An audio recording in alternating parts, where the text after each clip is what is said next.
अंधेरी हवेली का रहस्य। रात के 12 बजे थे। गांव के बाहर एक पुरानी टूटी फूटी हवेली खड़ी थी, जिसे लोग अंधेरी हवेली कहते थे। सालों से वहां कोई नहीं गया था, क्योंकि कहा जाता था कि जो भी अंदर गया वह कभी लौटकर नहीं आया। राहुल की हिम्मत। राहुल, जो एक युवा पत्रकार था, भूत प्रेत जैसी बातों पर विश्वास नहीं करता था।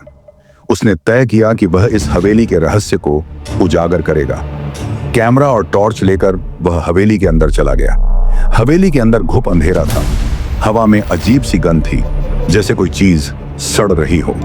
टॉर्च की रोशनी में उसने देखा कि दीवारों पर पुरानी तस्वीरें टंगी थीं, जिनमें आंखें अजीब तरह से चमक रही थीं।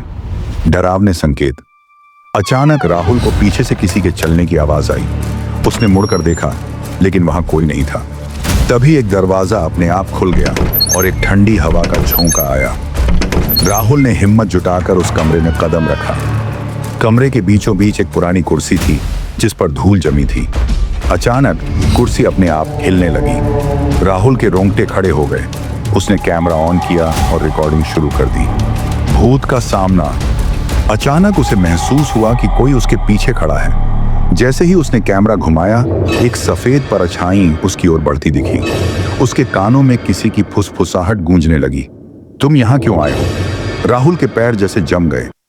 वह भागना चाहता था, लेकिन शरीर हिल नहीं रहा था।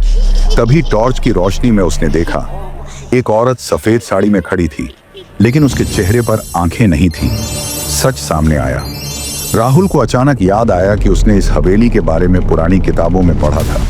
सालों पहले यह हवेली ठाकुर प्रताप सिंह की थी। उनकी बेटी रागिनी एक हादसे में जलकर मर गई थी। तब से उसकी आत्मा यहाँ भटक रही थी। राहुल ने हिम्मत करके कहा, मैं तुम्हारी मदद करना चाहता हूँ। आत्मा ने धीरे से कहा, मुझे इंसाफ चाहिए, रहस्य का अंत।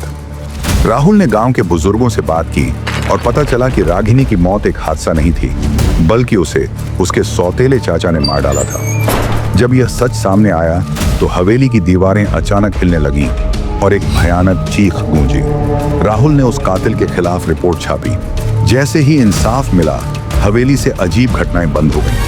लेकिन लोग कहते हैं कि आधी रात को कभी-कभी हवेली से रागिनी की हंसी सुनाई देती है।